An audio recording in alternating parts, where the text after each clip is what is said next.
must follow the law. The law says... Glorious. Is it a lawsuit? Probably. Why not?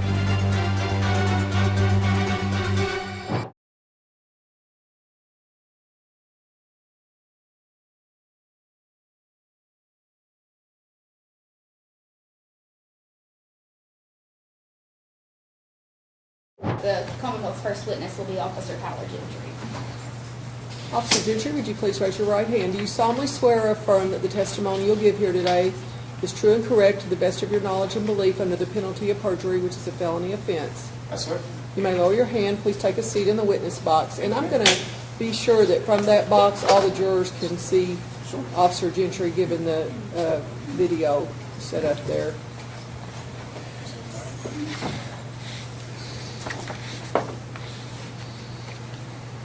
Ms. Stone? Thank you, Judge. All right. I know this is going to sound redundant. Will you please state your name for the record? Sure. I'm Tyler Gentry.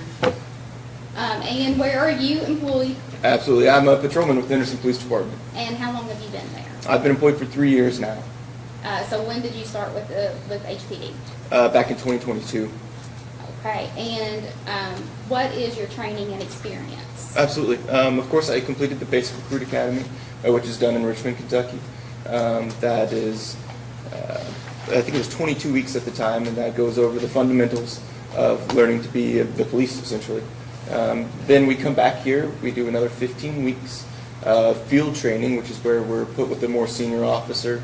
We're taught even further how this agency conducts business. And then after that, you ride with a shift supervisor, and they clear you for street work, basically. They say, we believe this guy's good to go. After that, I've done numerous DUI investigations and assisted in them. I'm also a member of the ERT team, which is the emergency response team. It's more commonly known as SWAT. I've been on that here for maybe 6 or 7 months now as well. And before you joined HPD, where were you employed? Sure. I was actually an emergency medical technician for AMR in Evansville. I worked the ambulance for almost 2 years. Okay. And in your capacity as a patrolman with HPD, have you come into contact, or did you come into contact with Dylan McGarr? Yeah, absolutely. And was that on or about February 10th of 2024. Okay. And can you tell us about what led to that traffic stop that night? Sure. That night I had a ride along with me. We were patrolling around some of the parks at night because they close at a certain hour. We were rolling around, especially with Hayes Boat Ramp. Sometimes the people will come out and there's a strip of woods there that people have been camping in. And we've been trying to deter them from camping in there. On our way out of Hayes Boat Ramp, I observed a car going pretty fast on South Elm Street, like more towards the hospital, or headed towards the hospital. So we got out behind it, and it turned into Atkinson Park. Atkinson Park is closed, but they had a pretty good gap on me. So I was speeding to try to catch up with them. Whenever I did, I activated my emergency lights, conducted the traffic stop. He had pulled into a parking spot, so I got out and spoke with him. Whenever I got out and spoke with him, I could tell that something was wrong for I sure. want to stop you real quick. Sure. So you say you have a ride along. Can you explain to the jury what that is, just in case they may not know? Oh, yeah, absolutely. So people who are interested in being the police or interested in seeing how the police work, you're able to ride along with me or someone like me for the night or forever, how many hours you would like to do so, and kind of show you the city and the way that the Henderson Police Department works, at least. And then you said he was speeding. Can you tell us about the speeding, about the speed limit, where you were, and how you gauged, or how you came to the conclusion to charge him with 5 over? Absolutely. So Atkinson Road is the road that runs through Atkinson Park. It's posted at 20 miles an hour. Whenever I entered the park, I was going 25 miles an hour, and Mr. McGarr the vehicle was still pulling away from me. He was still gaining distance on me, so he was at least going faster than I was. I didn't know exactly how fast, but I knew it was at least 5 miles an hour over, because that's how fast I was going. And you were going that fast, and he was still gaining distance? Yes, ma'am. And then, what reason did Mr. McGarr give you for being in the park after closing? I don't know if he gave me an initial reason. He just said that he was sorry because him and his girlfriend had been arguing. Okay. And I didn't mean to, you were on a roll, so I'm gonna let you go back to it. You went up to the vehicle and proceed. Sure. When I approached the vehicle, introduced myself to Mr. McGar. I said, hey, I'm Officer Gentry. I stopped you for this reason. Can I go ahead and get your ID? While he was getting me his ID, I explained to him, hey, I stopped you because of speed. And he said, yeah, I know. I was probably going a little too fast or something along that line. I got his ID and I said, hey, man, can I go ahead and get your insurance? While I'm holding his ID, he's not looking at me. I can tell he's super sweaty. I can start to smell alcohol from the vehicle, and then narrowing it down to him specifically. Whenever he reaches for his ID, he turns and looks up at me, and I could see that his eyes were glossy and red. Then he was explaining that he knew, that he was going too fast, and the speech was slurred. It seemed like he was tripping over his own sentences trying to get it out. Once we got his ID and his insurance, which he had to search for, I asked him to step out of the vehicle while I went back to my car so I could maintain eyesight with him. That way I could run his name through and go ahead and give dispatch an update on what we were doing. While we were doing that, Mr. McGar was sitting on the trunk of his car, and I was explaining to my ride-along that I did smell some alcohol on him, and I did believe he was slurring his speech a little bit. I told him, hey, if this checks out, if he passes our field sobriety tests, or if he does well on our field sobriety tests, we won't even give him a ticket. We'll just cut him loose. It's not a big deal. We go back up. I tell him, hey, man, this is what's going on. This is what I'm going to conduct. And if you're good on him, we'll just cut you loose. We'll kick you out of here, but you can't be in the park, basically. Whenever I started field sobriety tests, I asked him, hey, is there anything that would prevent you from doing any of these tests? And he did state that he had a bum leg, that one of his legs was injured from previous surgeries. I said, that's not a big deal, man. We can make it work for you. So I conducted the horizontal gaze and nystagmus test, which is the first test in our field sobriety tests. It's the one you always see on TV where the police officers are waving their fingers around in front of people's faces. It's a little bit more scientific than that. But so the object there, nystagmus, is the involuntary jerking of your eyes, is what it's defined as. Like an example of that could be say, as a kid, you spun around in a chair and then would try to look at something and your eyes would jerk back on off and onto it. Or if you ever accidentally turn on your windshield wipers on a dry day and they go pop, pop, pop, pop, pop, pop, pop. That's the exact thing we're looking for in the eyes, okay? Whenever we conduct that test, we give them a stimulus, which is our finger normally, right? And we say, hey, just follow my finger with your eyes and your eyes only. Don't move your head. Do you understand? Person, I understand. And then we conduct that first initial phase is we're looking to make sure that they have equal pupil size, that their tracking is equal, that they're actually able to follow our finger, and then we make sure that there's no resting nystagmus. Resting nystagmus could be caused by a medical condition. I guess if you consumed a wild amount of caffeine, it could do that. If you say had, I don't know if I've said motion sickness already, some medications prescribed can cause resting nystagmus.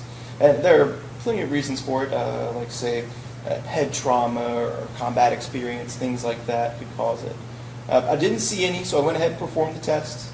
On the test, I noticed that he had lack of smooth pursuit in both eyes, which means that there was nystagmus, that involuntary jerking of his eyes, moving both left and right across his vision.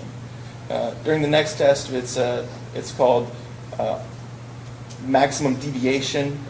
So the way that works is we run the eyes out as far as they'll go to where you're looking way out here, and you're looking for a sustained and distinct nystagmus.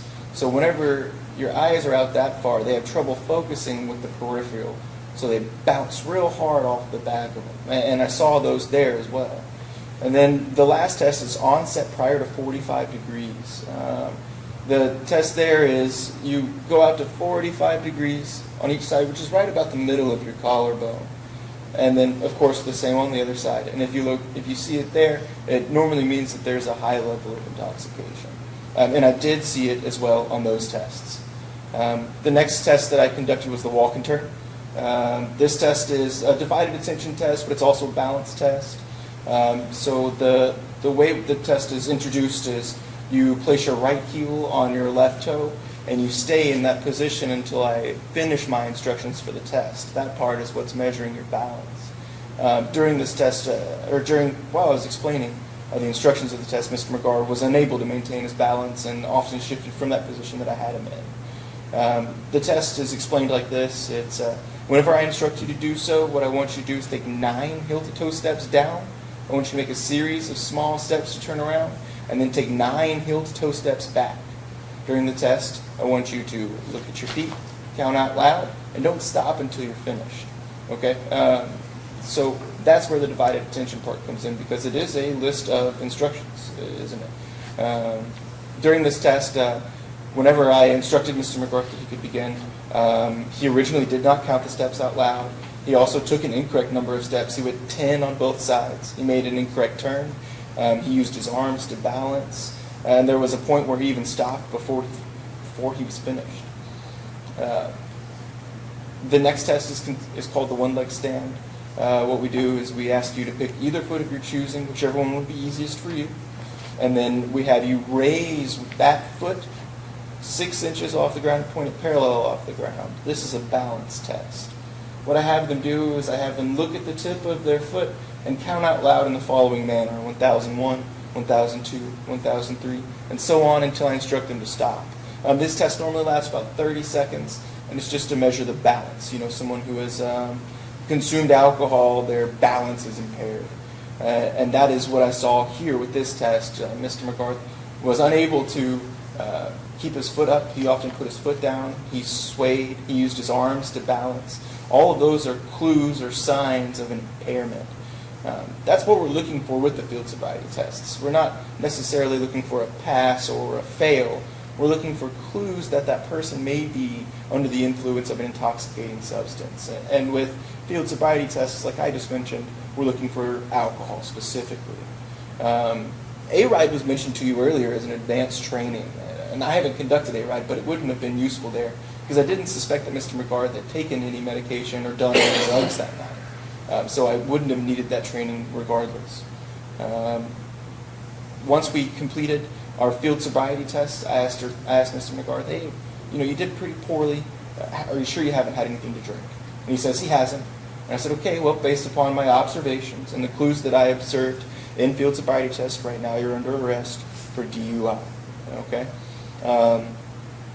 He says, not a big deal. Can I text my girlfriend to let her know that I'm under arrest? And I said, I can do that for you. It's not a big deal. Where's your phone? And the phone was in the car, so we went and got the phone. I texted his girlfriend. He asked me to text his girlfriend specifically, I am under arrest. And so I sent that to his girlfriend. I brought his phone along with us once I gathered his wallet and keys. Once I made sure his vehicle was locked, everything was fine. We went down to the detention center.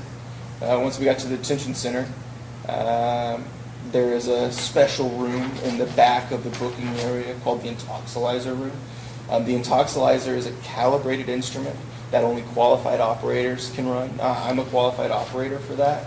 And the machine has a log that says when it was calibrated and by who, which operators have used it. And so there's a way to track to make sure that the instrument is in good operating order. Once we get down there, we have to read a form called implied consent. It allows the defendant in these DUI cases to know what they're about to submit to and the legalities of that. It's a big, long piece of paper, and I have it if I could reference off of it, if anybody would mind.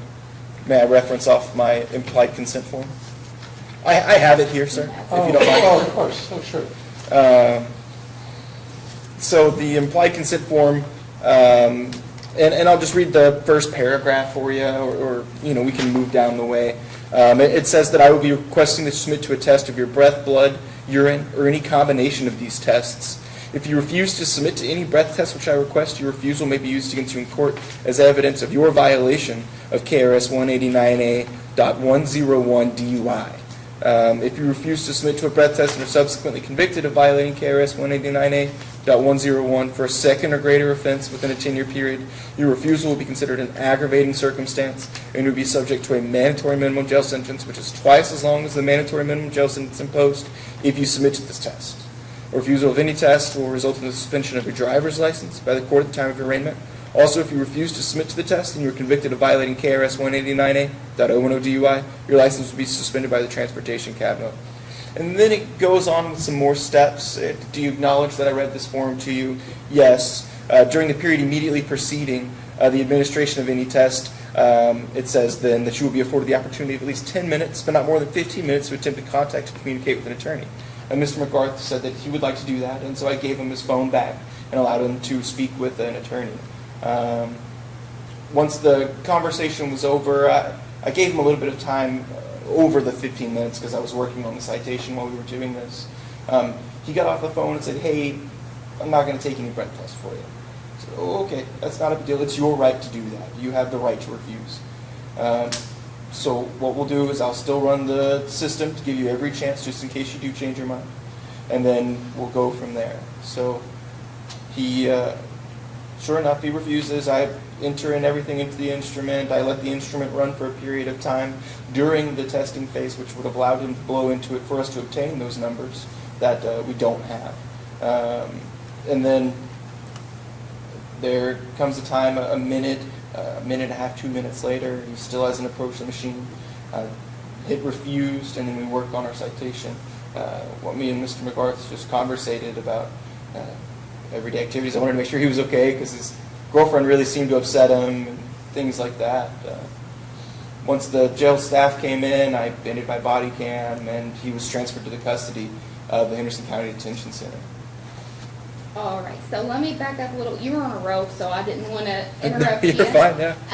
So you talked about what you were looking for in each test, and what do you refer to those as whenever what you're looking for in the SF or the standardized field sobriety test? Sure, but they're clues or signs of impairment. They can be referred to as both ways. And then I heard you correct yourself as you said something about pass. Is it a pass-fail test? It isn't, no. We're simply conducting these tests to look for clues or signs of impairment. There is no you get an A and you get an F. And I think you broke it down, but each test has a certain number of clues. That is correct, yes. And so can you explain what, I think you hit on it clearly with the HDM, but could you break that down again just a little bit more for each test? Sure.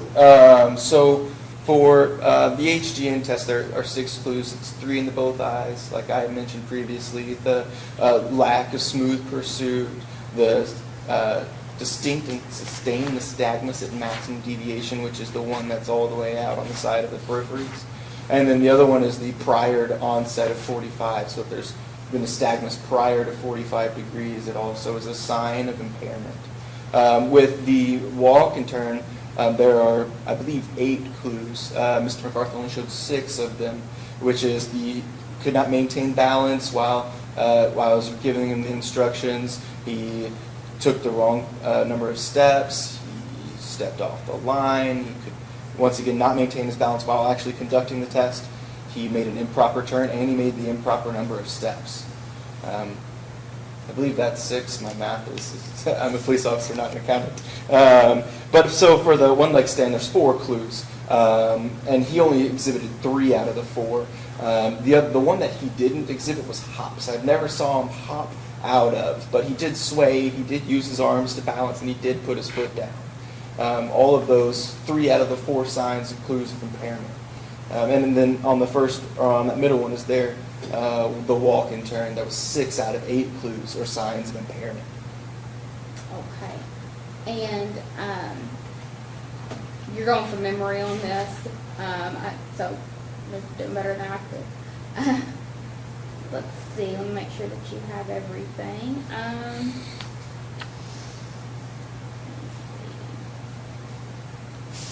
Now, whenever you stopped Mr. McGarr, he explained the glossy eyes to you, is that correct? He said that he had been crying because him and his girlfriend had gotten into an argument. Did he ever explain the smell of alcohol to you? He did not, no.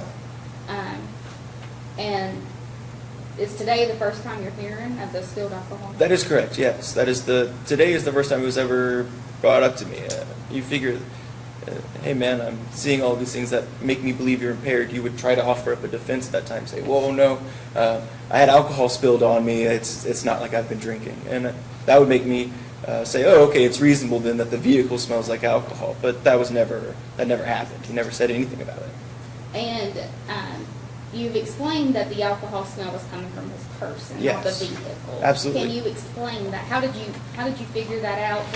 Take us there. Explain that for us. Like I had mentioned, whenever I approached the vehicle, I had noticed that he was abnormally sweaty, super sweaty. At first, I thought perhaps the smell of the alcoholic beverages were coming from just the car itself, but then I narrowed it down to his person. And whenever I pulled him out of the vehicle and I'm actually closer to him, I can smell the sweat is actually the smell of the alcohol, like it's coming from his pores. Whenever, like say, you go for a walk after you've eaten a certain food and you start to sweat, you can sort of smell that sweat there, that food or that beverage in the sweat. I know, like, say I'll have a glass of wine with my wife or something and go for a run later, I can smell the wine coming from the sweat later. Okay.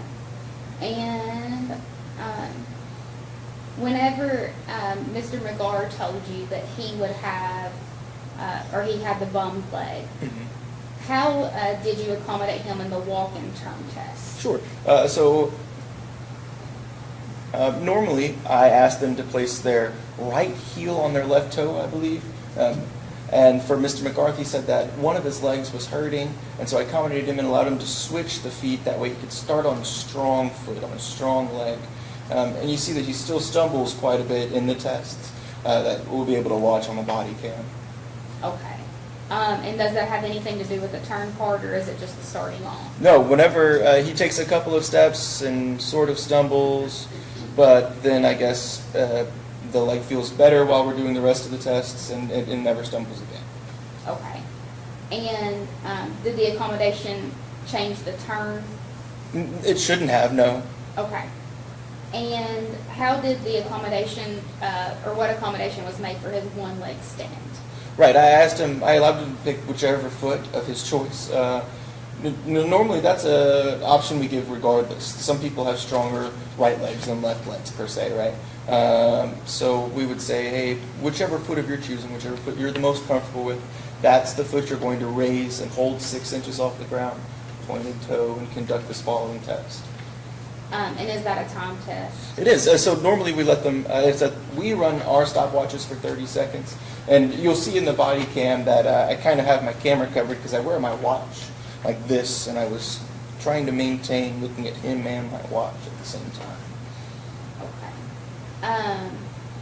And you talked a little bit about divided attention. Can you explain why divided attention is important when it comes to driving? Sure. Divided attention is something that we all use every single day, right? While driving down the road especially, say we're noticing that this light is red and this light is green, but also what song is on the radio and what speed I'm going and what that car next to me is doing. Those are all divided attention classes. It's whenever we're saying, hey, can I get your license and insurance at the same time, that's a divided attention test, right? That shows me now that you're not capable of doing two things at once, which is needed for driving a motor vehicle on any public road, I would say.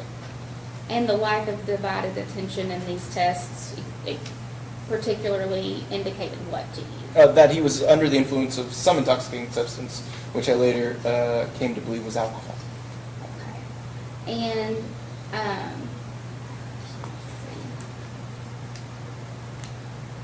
at each step, I mean, how was Mr. McGar acting on this night? Sure. We were extremely cordial. Both of us seemed to be just nice folks. I never had any sense that, like we had mentioned to back up earlier, Mr. McGar was super kind. It didn't seem like I was in any danger or anything, so I didn't feel the need to call for an additional unit or a backup officer. It seemed like he was just a nice guy who had happened to make a mistake on this night. Okay. And did he seem to feel like he could speak and ask questions freely with you? There were multiple times where he would ask me a question and I would answer it. There was never any animosity or anything there. In fact, did he ask you questions while he was taking the field sobriety test? Yeah, he did. Yeah, to clarify on the instructions that I had given him, and I didn't mind reiterating for him. Okay. You brought up your ride along. Now, when we play your body cam, are you talking to your ride along too? So Yeah, just explain that a little bit. You'll hear me conversing with the ride along. He was someone who was interested in joining the police department. He never applied or anything, and in fact, I haven't heard anything of him since. But he will be discussing, because he'll ask a question, hey, why are you doing this or why are you doing that? And I'll explain to him, hey, this is the way we normally do things, or this is the way our policy says we do things. This is what I'm thinking here. It's not all conversation between me and Mr. McGar. And when it came to getting his insurance card, I forgot to bring this up. I think you were trying to help him at one point get the insurance. Or you saw it. What did you notice about the insurance card or the insurance group? Yeah, the insurance carrier actually was his family. His family owned the insurance group.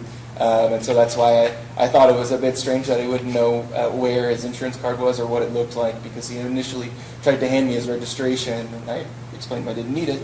It's on the back of the car, So it was a weird little mix-up or fumble there that showed me another sign or clue that something more was going on. And then he also talks about who his father is and asks you some legal questions. Can you talk about that? Yeah.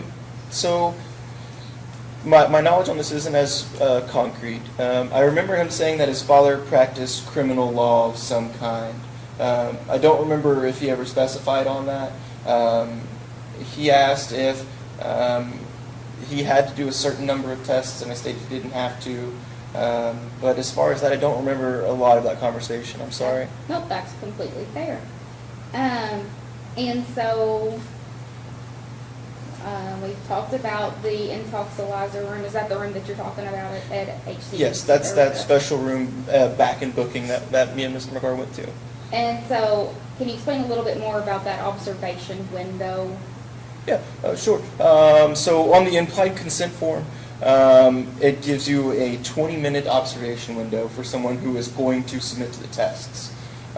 During that observation window, you're just supposed to make sure that nobody smokes or drinks or puts chewing tobacco or whatever it may be, right?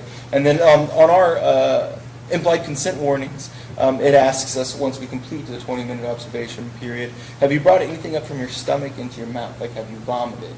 Because that could affect the residual mouth alcohol that we get from it, which Mrs. McGarth answered no and refused to take the breath test anyway. And moving into the intoxilizer, you talked about it. You run the system. Can you explain what that means? Sure. So like I said, it's a calibrated machine. It has to go through its calibration checks and its diagnostics checks to make sure it's performing as it should. There are multiple screens before I'm able to put anything into it, which are diagnostic checks, calibration checks. It also checks to make sure that the amount of blood alcohol content or breath alcohol content would be correct if a sample were to be provided. And Judge, I don't know if we want to get into the body camera footage before lunch or. Could you give me just a moment? Yes, ma'am. I think the answer to your question is we will not begin the video evidence at this time. We will take a break, and guess what I'm going to do? I'm going to admonish you, please, that it is your duty not to permit anyone to speak to you or communicate with you on any subject connected with the trial. Should anyone attempt to do so, you're directed to report it to the court. Additionally, you're not to talk among yourselves on any subject connected with the trial, nor form nor express any opinion thereon until the case is finally submitted to you. Our court security officers will take you to the jury room where you will have your lunch, and we will see you back in a little bit. I don't know what that is, at least 30 minutes. Officer Gentry, you may step down. Thank you, ma'am. Counsel, is there anything that needs to come before the court before we take a break? No, ma'am. You may be excused. Let's talk about what time to come back. For them, 30 minutes may be enough. For y'all, I don't know. 30 minutes is fine, Your Honor. Is that okay? All right, we'll see you back about 1:45. Thank you. 1:10 till 2. Thank you all.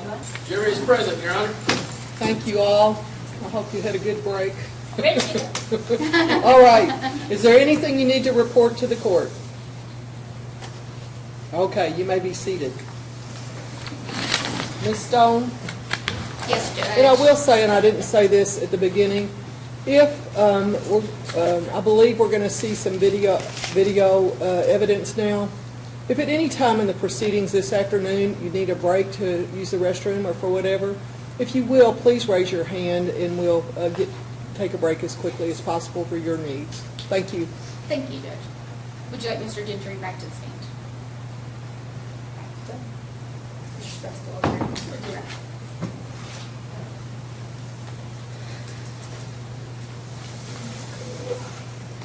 Officer Gentry, you continue under oath. Thank you, ma'am.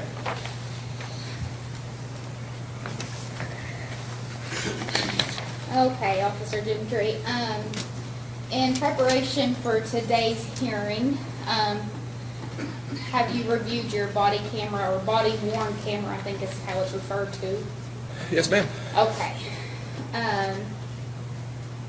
And I will possibly get connected here.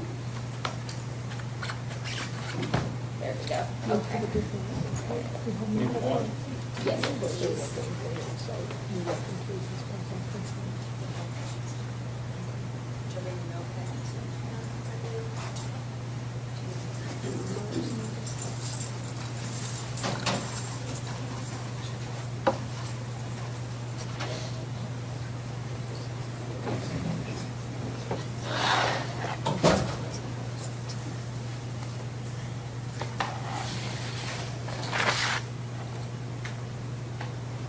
Okay, and then is this a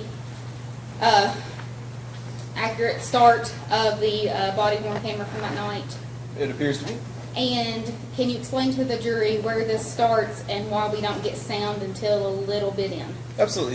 So the body-worn cameras all have an initial buffer period.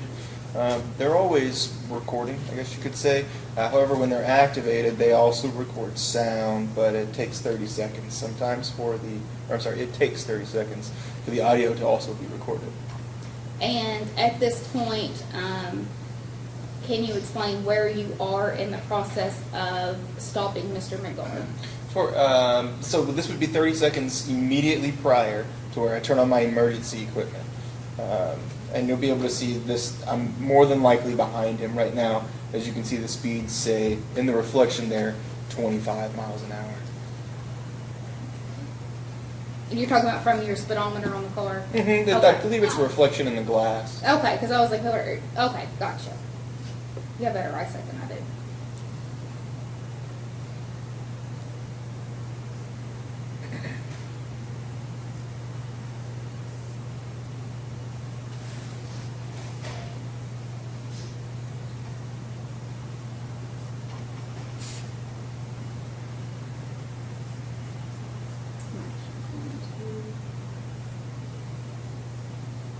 Concern is. Recording.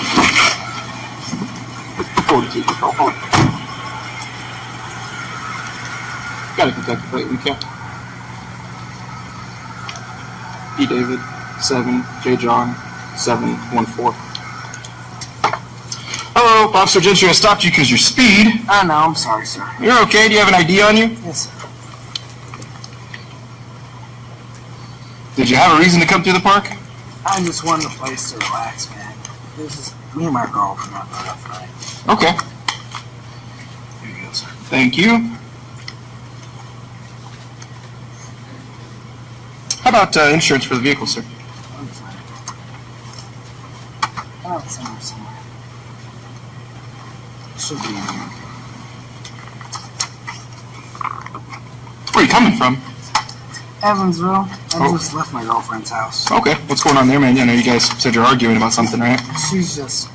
Is this my... I don't know what my insurance looks like. I've never been in this situation. You're okay, it should be the blue one there, okay? Blue one? Here you go, sir. Clear. Hey man, do you have a firearm on you? I do not, sir. I have a knife in my left pocket. Okay, not a big deal. Not a big deal, man. Let's see. Is Judge, actually, I don't know if the other witnesses are standing outside, if we need to close the doors or have them go to a different floor. The defense Yes. witnesses. Could we ask them if they could please wait in the law library? Is anyone using the law, or any of you all using the law library? That won't be more comfortable for them. This is not this is an observer, not a witness in the courtroom. Yes, ma'am, but the two people, I believe, who are out in the hallway are the witnesses, I think. The only reason I'm asking if they could go in the law library is so we can keep the doors open and the temperature a little bit better. Yes.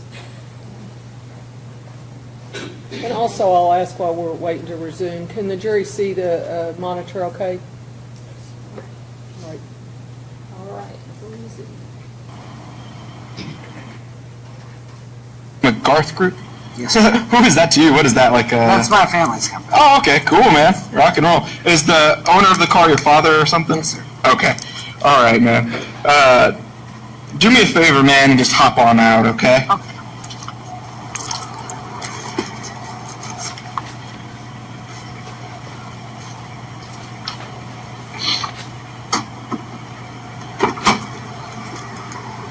All right, so just stand right back here for me, okay? Yes, sir.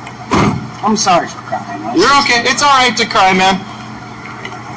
So just stand right here and sit on this bumper for me while I run your license and stuff, okay? 100%.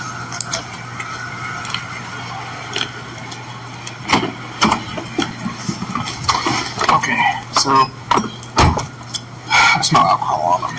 So I'm gonna run him through some field sobriety. If he passes, we'll kick him loose. But I definitely smell alcohol on him. No, I agree.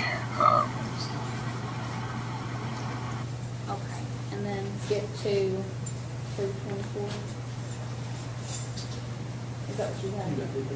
Okay, want to be sure that you were on the same page.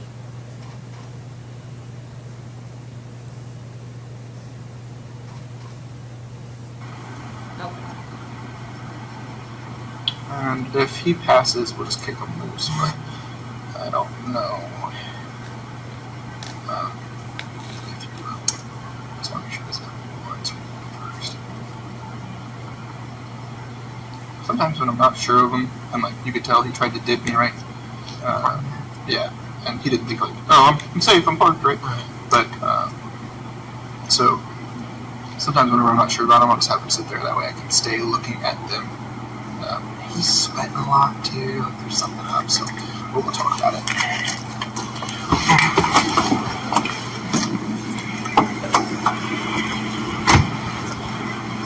Do me a favor and just stand over by the side with him.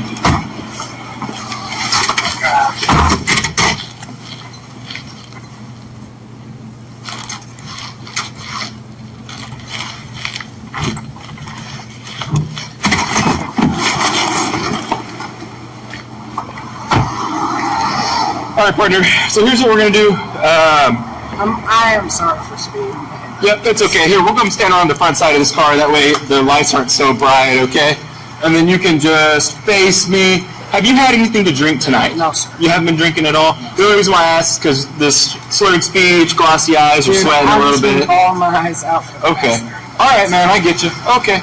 So, well, here's what I'm going to do. I'm just going to run through some sobriety tests, okay? If you pass them, I'll kick you loose. I won't even give you a ticket or anything, okay? All right, so what I'm going to have you do is I'm going to have you stand with your feet together, arms down by your side. Yes, sir. Okay, and just stay in that position until I tell you to do otherwise, okay? So for this test, what I'm going to have you do is I'm going to have you follow my finger only, okay?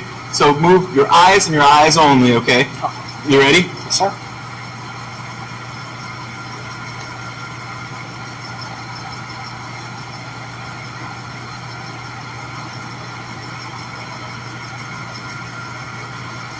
All right, you ready to begin?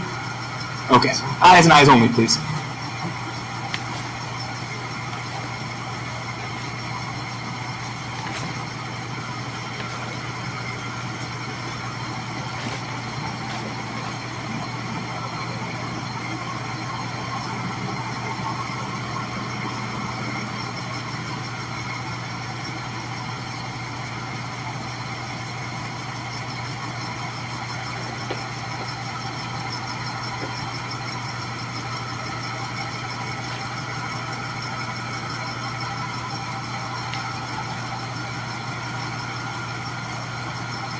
You're doing good. Keep going.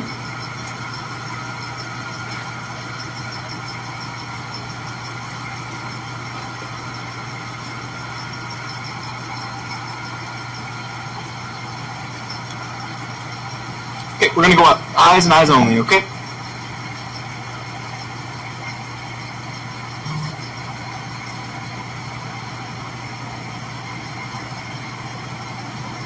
Okay, so for this next test, sorry, what I'm gonna have you do is come stand right here with your feet together, arms down by your side. Yes, sir.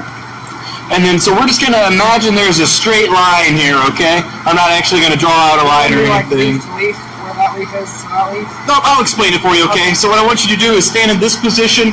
I want you to put your right heel on your left toe, just like this, okay? I do have a bum leg.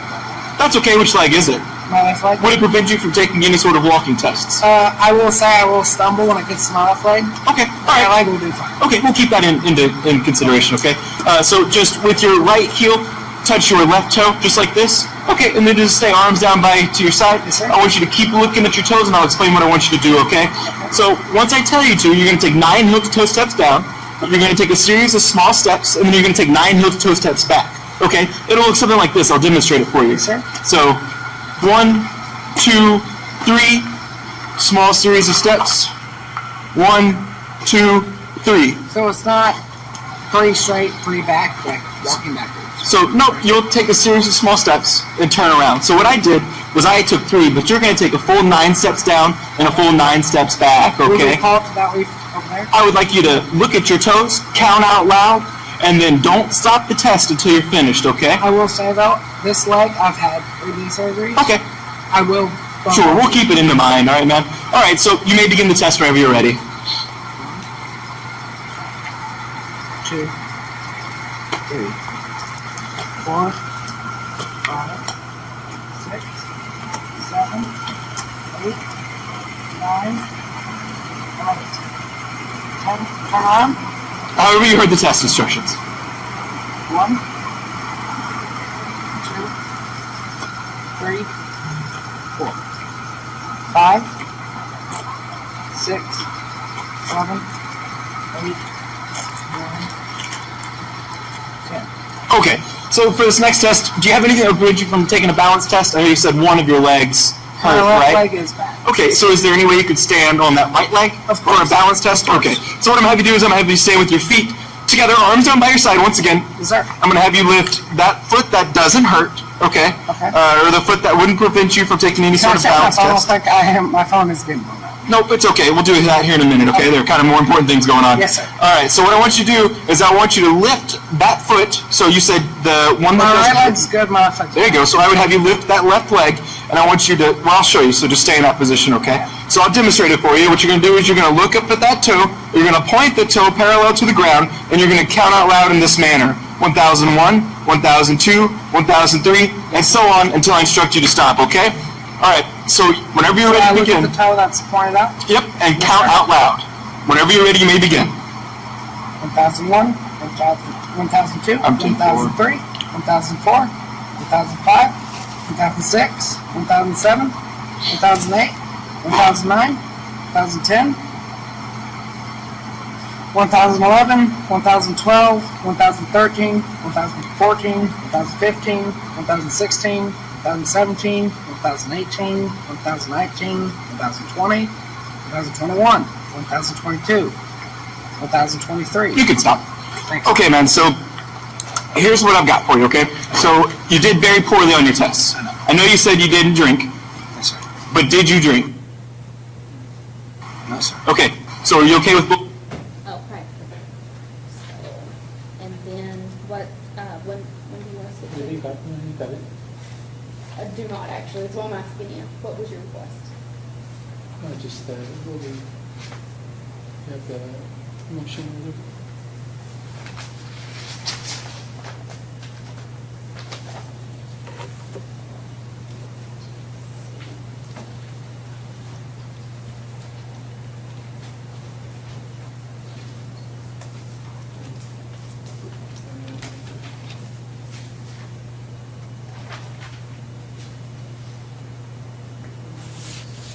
$10.25? Okay. 10:28, okay, because it jumped on the, sometimes it's finicky to do 3 seconds. Make sure. For you.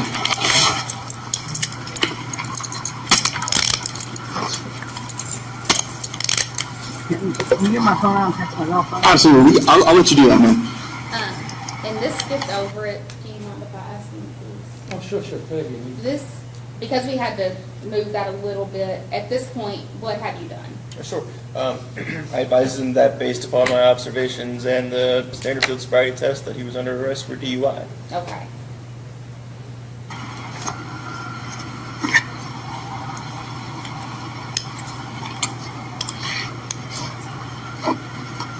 Which pocket is it in? This one? This right. Okay. So, let's see. This is funny. My password is. No, it's already. Don't need it. Which one would you like to text? Okay, and what would you like to say to her?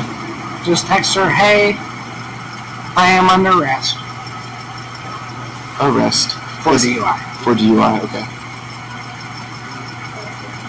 Okay, is that good? That's All right, and don't worry, I'll let you have your phone to the jail and stuff, okay? Good. All right, so Johnny Cash, Folsom Blues, at least you're a man of choice. Can I get my wallet? Yeah, I'll get it for Can you. you get my wallet? Yep, so we're going to go ahead and stand here at this back quarter panel.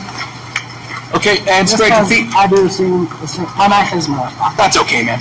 Just go ahead and spread your feet out for me. I'm going to take everything out and just put it in front of you right here, okay?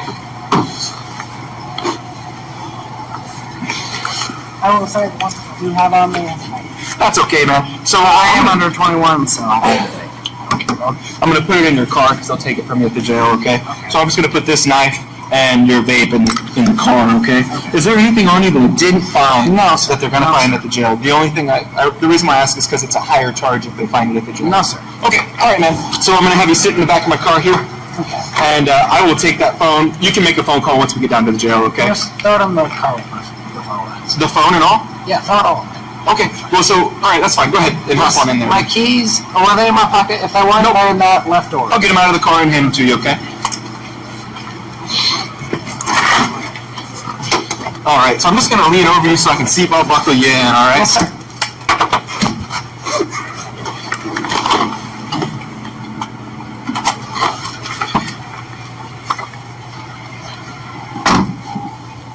I'm going to bring his phone because he's going to need it down at the jail.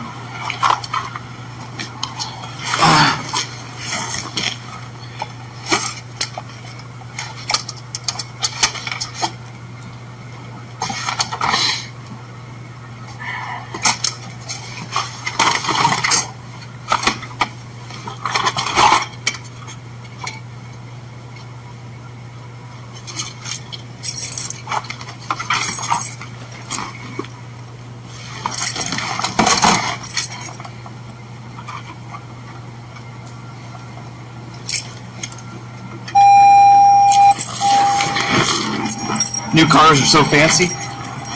All right, so let me roll up his window.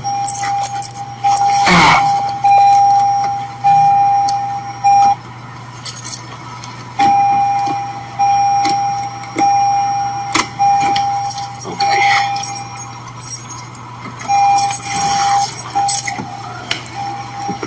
Thanks. You know what? I'm gonna put this in there because I don't care if he has insurance. Lights are on. We'll turn those bad boys off then. Okay. So since it's on private property, you're not going to tow it? Nope. Well, so it's on public property and it's parked in a parking spot, so I'm not going to tow it. And that's what I'm going to tell him. Hey man, so since your car is parked in an actual parking spot, I'm not going to tow it, dude. So we'll just leave it there, and that way whenever you get out, you can just come get it, okay? Alright, so I'm going to bring your keys, your phone, and your wallet, okay? Those just seem like important things to have. Yes, sir. Alright.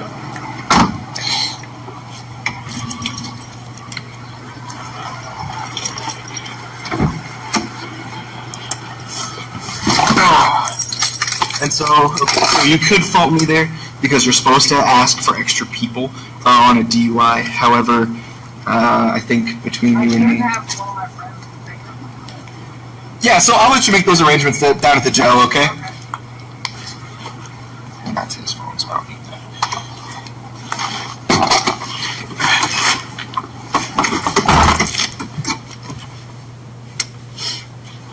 42 control. 42. Make changes to a 75. Show me 1015 with 1 male in Route County. Clear, is that gonna be that Richard R?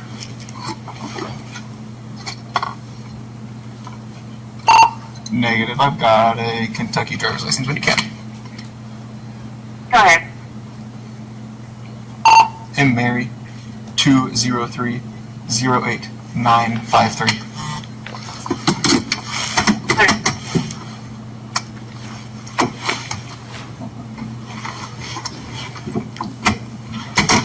And make sure that bad boy is locked one last time. That way I don't leave your car unlocked, because that would suck, right? There it is. I would say that's a lock. I will say. Yeah. Hey, this is a bad way to meet people, isn't it?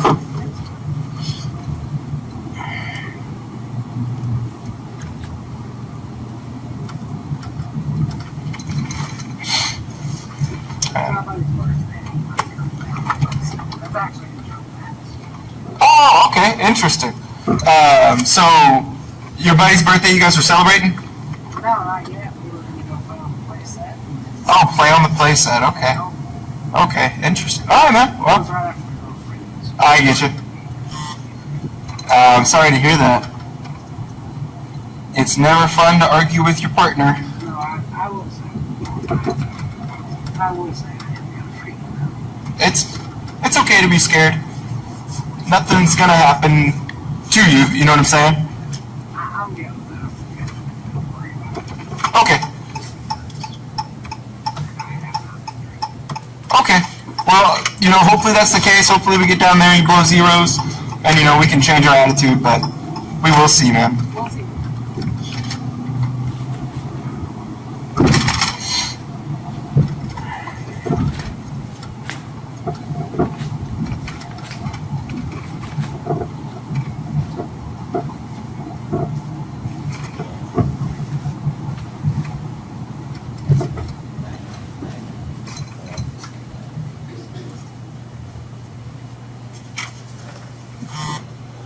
I do have a question.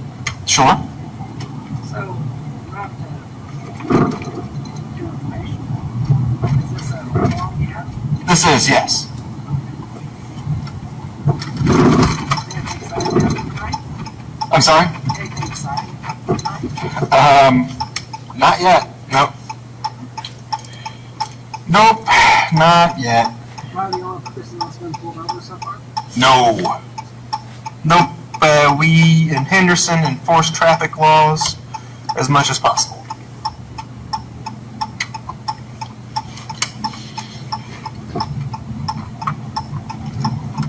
I'll be honest, I lived in Henderson all my life. I thought the county police was back the other way. I didn't know the jail was. No, the jail is on the south side of town.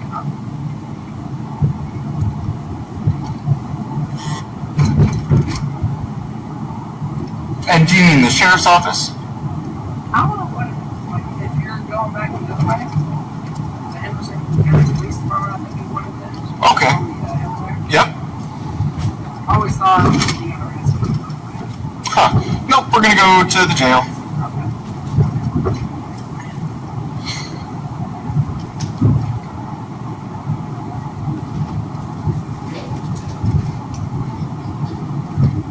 Where's your clock at?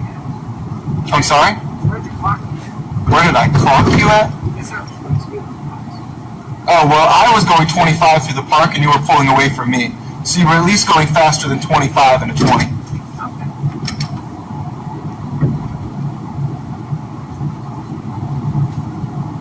Also, first noticed you traveling at a pretty high rate of speed there on L.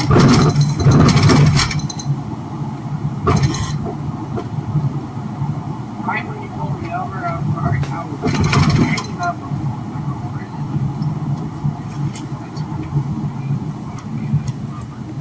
Goodness.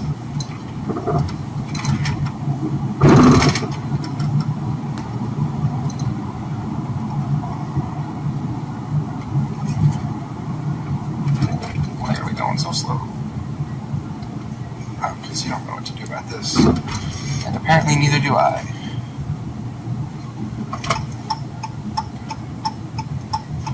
because I continue to do that, don't I?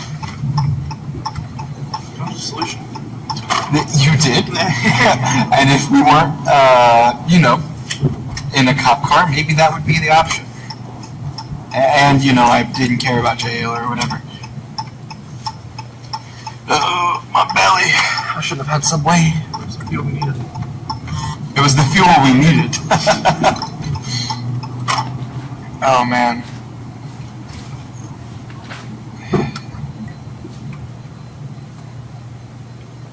Gosh, I wonder how much longer they'll be. Almost an hour left. Oh, yeah? Why is that, man? I've had forensic arrests before, and they made it tough ones here. Oh, well, yeah, well, I don't, not out to scare anybody, man. I'm trying to, I don't want to be Mr. Big Bad Guy. I just, want to make sure everybody's doing the right thing.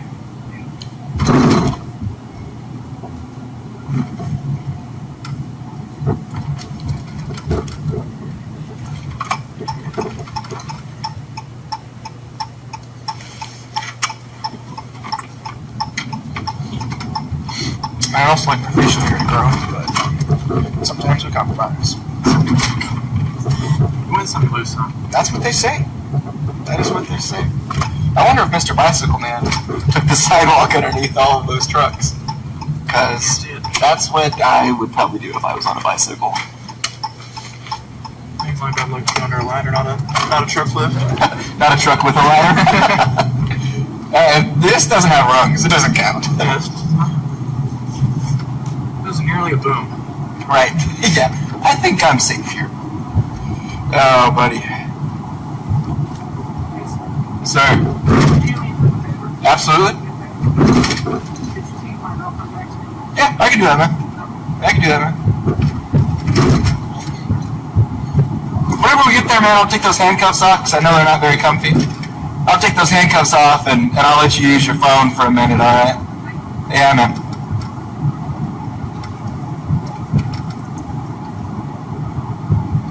So what's the process as far as like getting to the jail? Does he have to blow and then shoot there? Yeah. What if he refuses? Does it not? No, I don't think it will. If he refuses, then we go for blood. If he refuses blood, then we just go back to the jail and hook him in. So if he doesn't blow us, then on Traffic stop. And I have a paper that I read that will explain the whole process in lawyer speak, but it explains the whole process. White PT Cruiser, Kentucky, Henry A. Robert, 941. If the sergeant is stopping cars, that's probably a good traffic stop.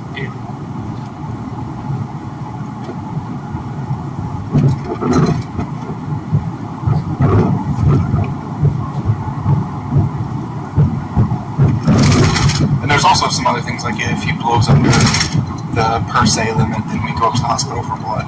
But under 21, all zeros is what he has to do. Yep. And I'll have to relook at the statute there, but I have the book in my bag. Back. I selfishly made you place in the bag. Yeah. Well, it's because you're a giant and you wouldn't fit in the front seat with it in there.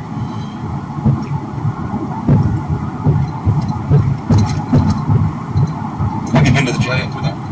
Okay. Well, I'm happy I can do that for you.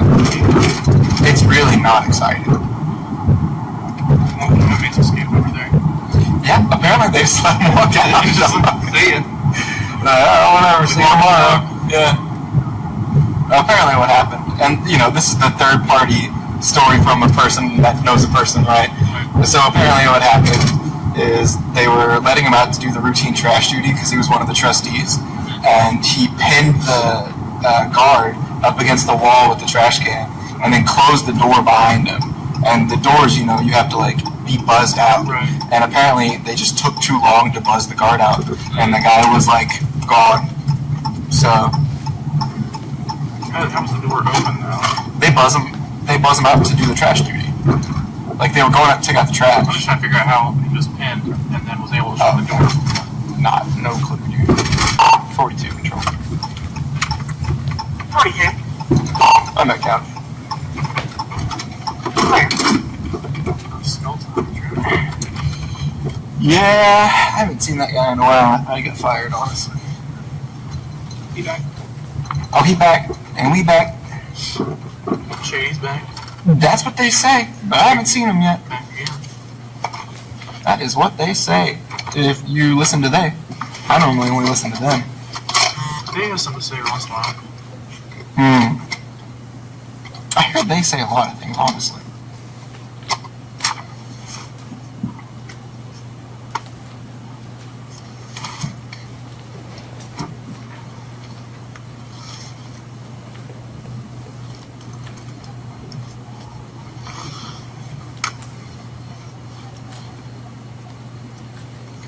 Pretty good.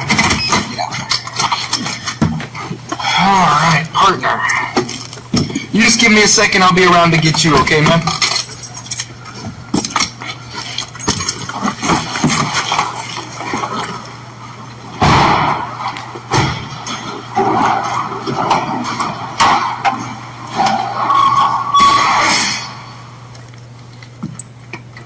Well, apparently, his girlfriend looks like that.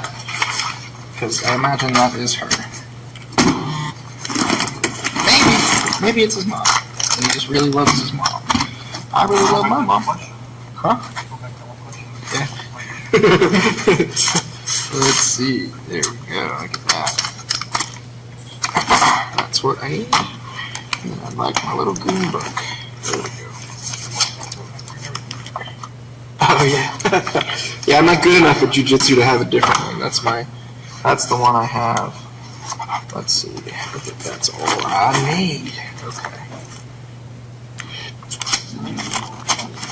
Let's see. I should have that. No, I was looking to see what maybe. Alright. We will hold on to this and that. Put these in my pocket. Don't let me forget. I have his keys in my pocket. Because I will forget that. Alright. Let's see where some people are sticking. Yep. I'm gonna lean over you, partner. Okay, come on out, man. I will say, tonight sucks. Yeah, sorry, man. Need a hand? Okay. We'll just go over to that blue door right there, okay? Alright, man.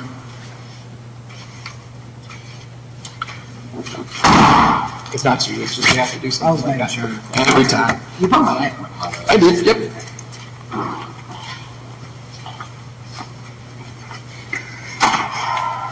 Alright, after you, please. Thank you. And then we're going to take a left here. And we'll go straight back to that room there. And just stand on the right side of that door for me. Thank you, sir. After you, please. And after you as well, sir. Alright, brother. Here's what I want you to do. Do me a favor and face that gray wall. I'll take those handcuffs off of you. Sir. Let's see. Alright, and just keep that hand right there for me, okay? Thank you. Sorry, I'm not trying to twist. Okay. There you go. That way it's not so hard on you. No need to cause discomfort. Alright, man, you can take a seat. So, we have a few things to do, and then we'll get moving on that, okay? I'm going to read you through this. I have a 20-minute time where I have to watch you. But we'll be doing things in there, so it won't be very long, okay? You're cool to take a seat, my brother. All right. So I'm just going to get your ID out here because I put it back in there. All right.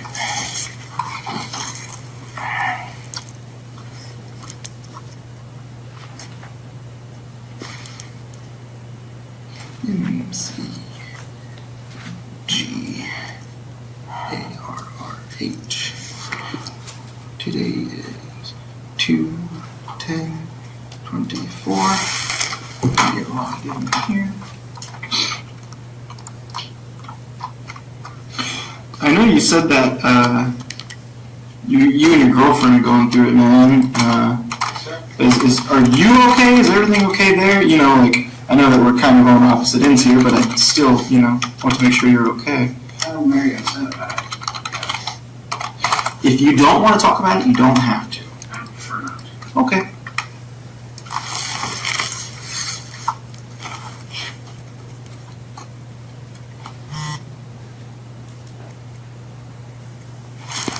Okay, partner. So I'm going to read this to you. Just give me a second, okay? So I will be requesting that you submit to a test of your breath, blood, or urine, or any combination of these tests. If you refuse to submit to any breath test which I request, your refusal may be used against you in court as evidence of your violation of KRS 189A.010 DUI. If you refuse to submit to a breath test and are subsequently convicted of KRS 189A.010 for a second or greater offense within a 10-year period, your refusal will be considered an aggravating circumstance and you will be subject to a mandatory minimum jail sentence, which is twice as long as the mandatory minimum jail sentence imposed if you submit to these tests. A refusal of any test will result in the suspension of your driver's license by the court at the time of your arraignment. Also, if you refuse to submit to the test and you are convicted of violating KRS 189A.010 DUI, your license will be suspended by the Transportation Cabinet. If you take the test or tests, the results of any test taken may be used against you in court as evidence of violating KRS 189A.010 DUI.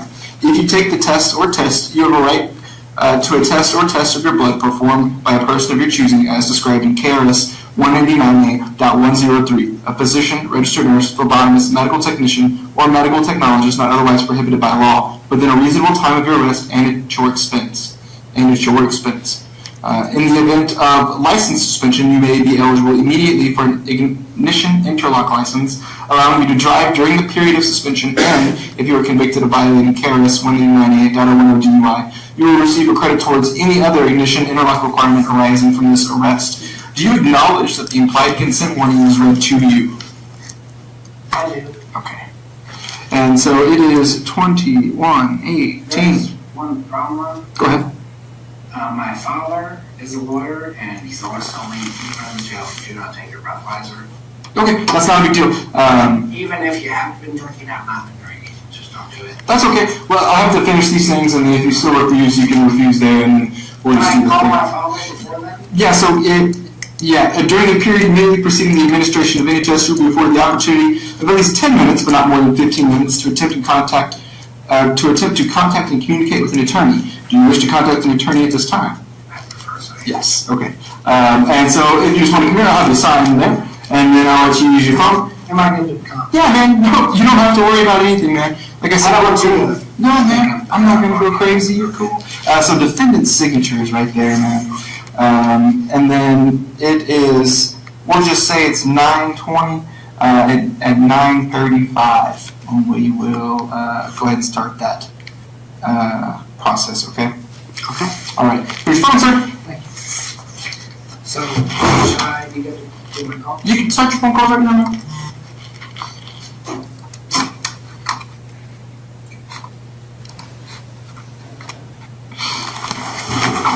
So I have 2 minutes for my phone call? I'll give you 15, man. I'll be the cool guy. Thank you. Yeah, for sure, brother. Let's see.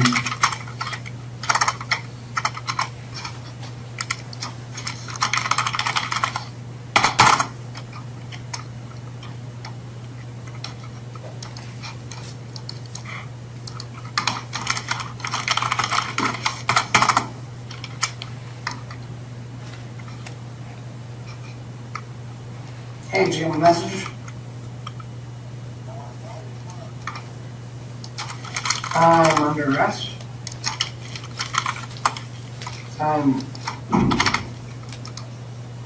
No. No. No. I took a flashlight test where I was looking at the finger and all that.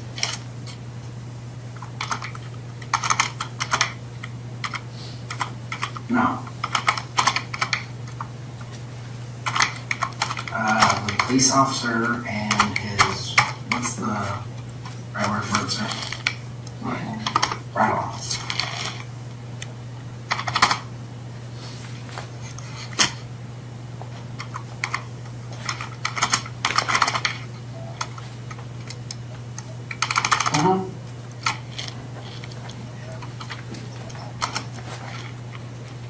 Yeah.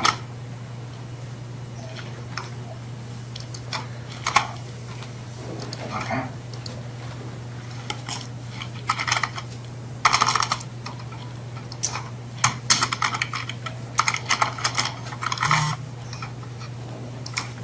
Yes, sir. No, sir.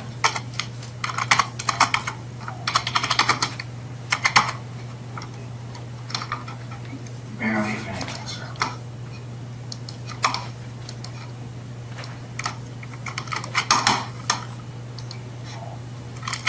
Yes, sir.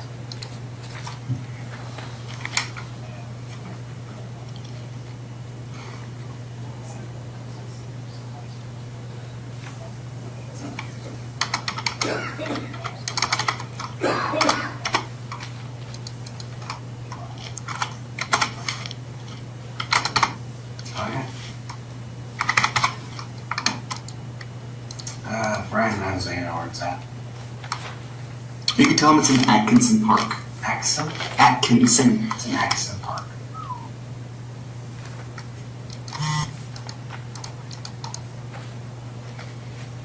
Oh. Yes. Yeah, I could hear you. Sorry, buddy. Because that's what I was told to do.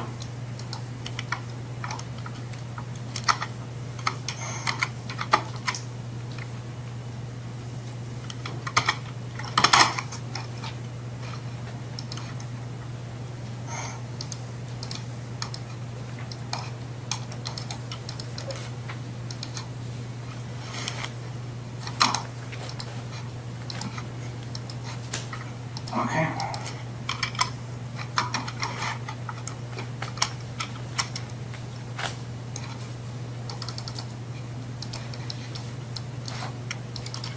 Okay.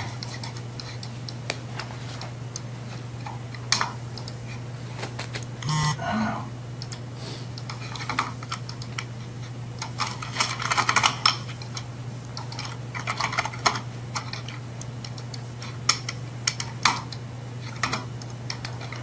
Okay.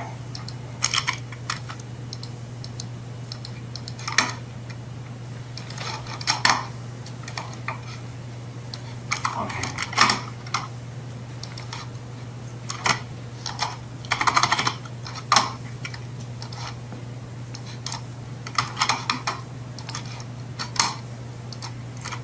Yeah.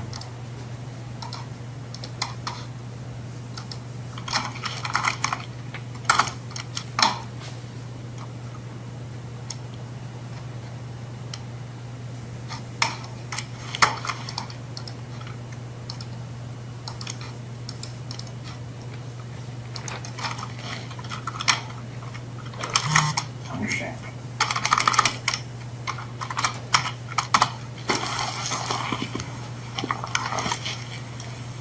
Okay. Yeah.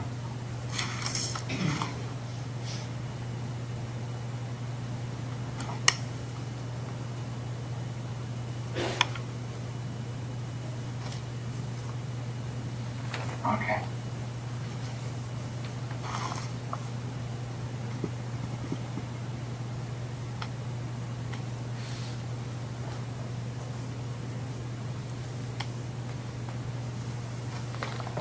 Okay.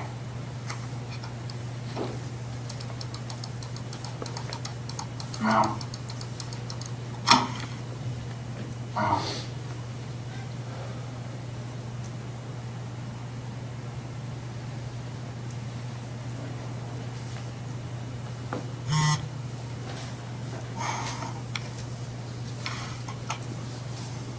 I got it.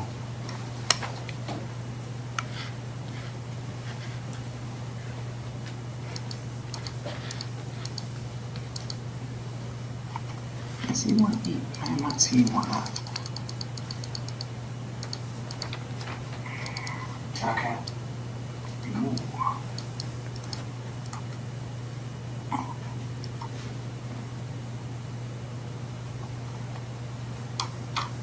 gonna do one eat.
That's all. That's not what I did. So, he still got some time on for me, so just look at you. I assume you heard some. Did ya? And whatever you have to do, that's okay, man. And that's totally okay, man. It is your right, and so that's okay. Under 21, the legal limit is 0.02.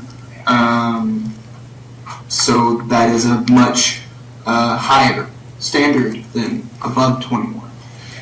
But here in a few minutes, I'll move on, and you can say no if that's what you're gonna do, you can say yes if that's what you're gonna do, and that's okay, man. You are totally allowed to do whatever you would like. Give me just a second, I'm gonna start writing the citation, okay?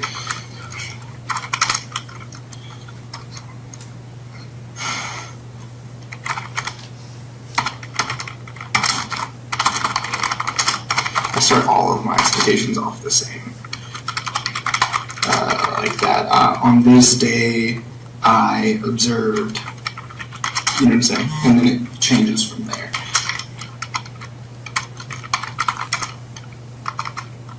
So under 21 is 0.2?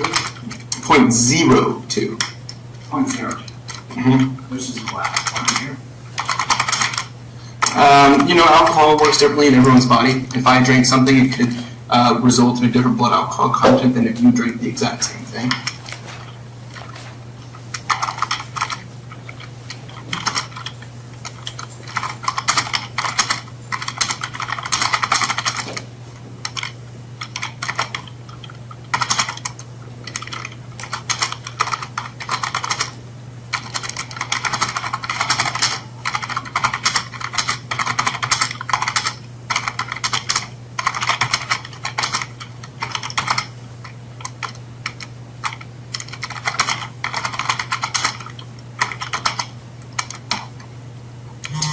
Let's see.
I hate this keyboard.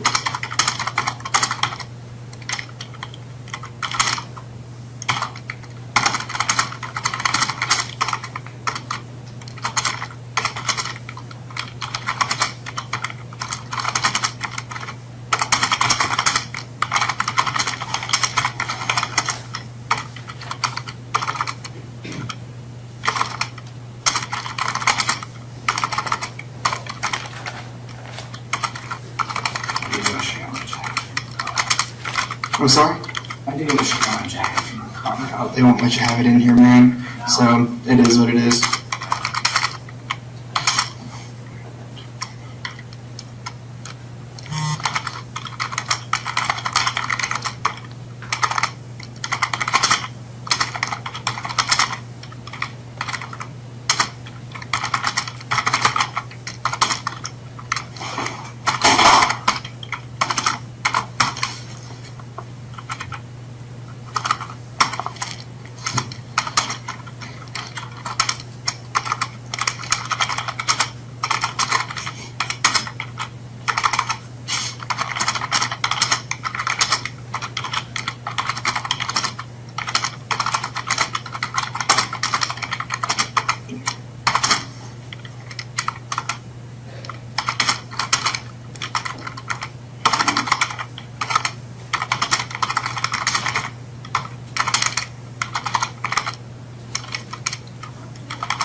Ladies and gentlemen, I'm aware that it's been an hour. If you need to stand up in place, please feel free to. And I'll ask, does anyone need a break?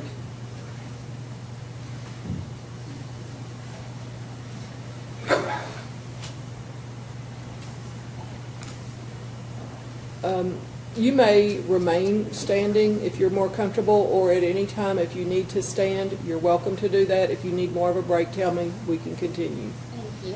And Officer Gentry, to clarify what's happening during this period, like why are we watching this? Oh, yeah, sure. So this is at this point, actually, here at 9:35, the 20-minute observation period has ended. However, this is me writing my citation in our system that's called KYOps. It's what is used to submit reports or write citations.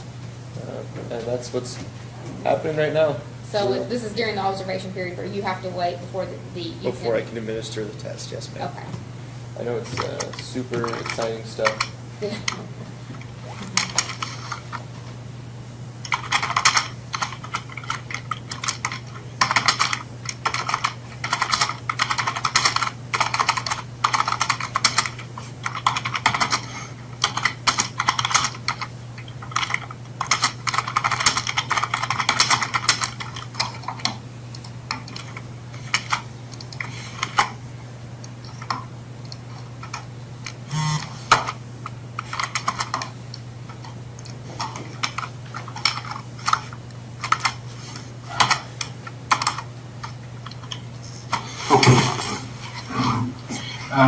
Can I have your phone back, please? Thank you, sir. All right, so I'm going to finish reading this to you now. I'm going to sign this as well, just saying I'll let you do your phone call, man. All right, so in the last 20 minutes, have you brought anything up from your stomach to your mouth? Like, have you vomited? No. Okay. Okay, so based upon the information which was previously read to you, I am now requesting that you submit to a test of your breath. Will you now submit to the test? Okay, so no. And that's okay, I just need you to come over here and sign, please. Yes, sir.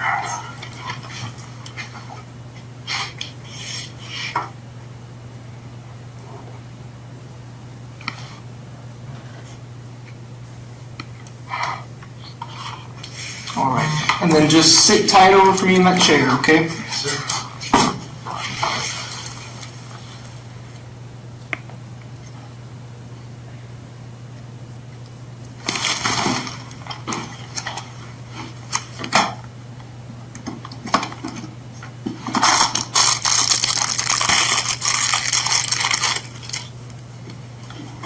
Sorry about that.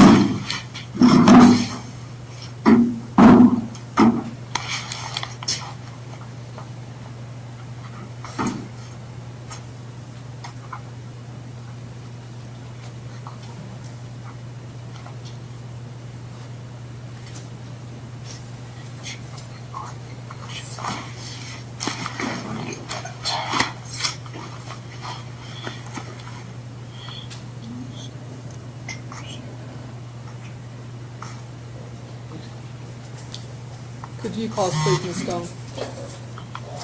Thank you. Thank you. You may continue. Is that what you're asking, Officer Garner? Thanks. You may continue, Ms. Stone. Thank you, Judge.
What type of law does your father practice?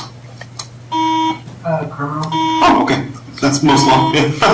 I've never really asked him. I get you. No, you're cool, man. I didn't know if he had like a specialty. Like, you know, some people do like, you know, divorce lawyers. I'll be honest, I know he doesn't do much divorce, but I think most of it's, I do know most of it's criminal.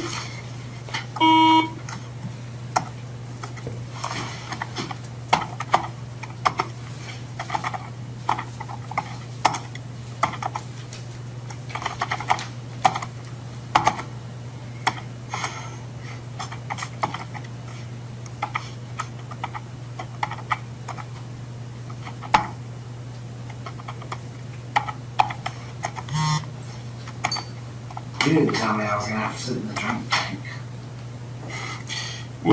We will see about that, man. Yeah. I'm sorry? I said, yeah. Yeah, so the jail will, they have their own policies, right? You'll have to talk to them about, because once we go past those doors, I have no control anymore. It's all them. They're in your custody. So you will have to just abide by their policies, and then, you know, we can move forward from that.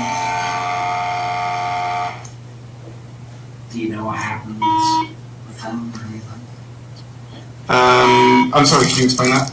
Do you know what they do or how it works or anything like that? So normally when we bring people in for DUI, depending on the amount of intoxication, they, like if it's above 0.2 something, we have to go to the hospital and get medical clearance. But as long as it's under that, they'll admit you, or they'll book you in, you know. You'll sit, call pretrial, if they're open. They'll give you like a bond amount and release stipulations and stuff, and then you'll be able to get out, man.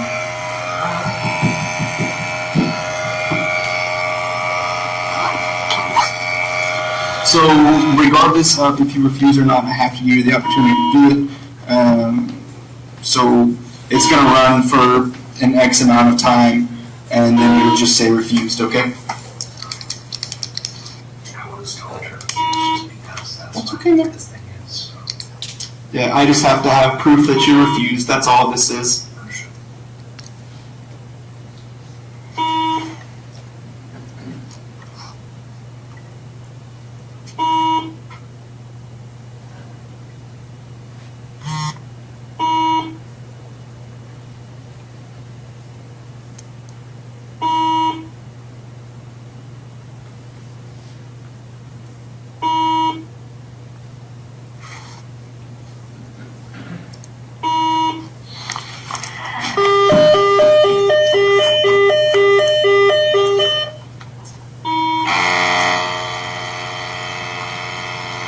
You see that? I wrote F like 6 times instead of refused.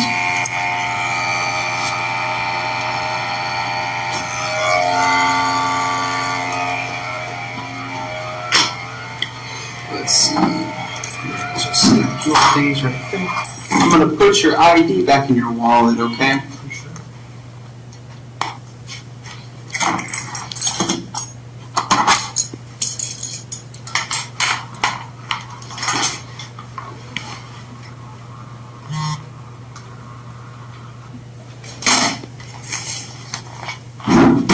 Oops, sorry, I didn't get your picture.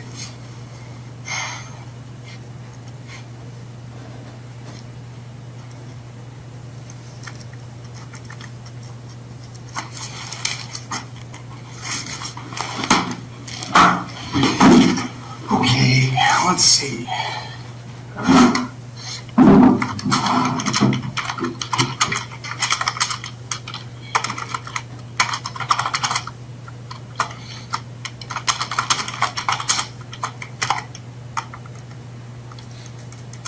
That's not what I wanted. C-A-R-H. That is quite the last name. Do you know the background or maybe where that's from? It's from Ireland, sir. All right, rock and roll, man. Rock and roll. Yeah, that's the first time I think I've ever seen that last name. So pretty neat. I'm very big Irish heritage. Yeah, man. That's something you should be proud of.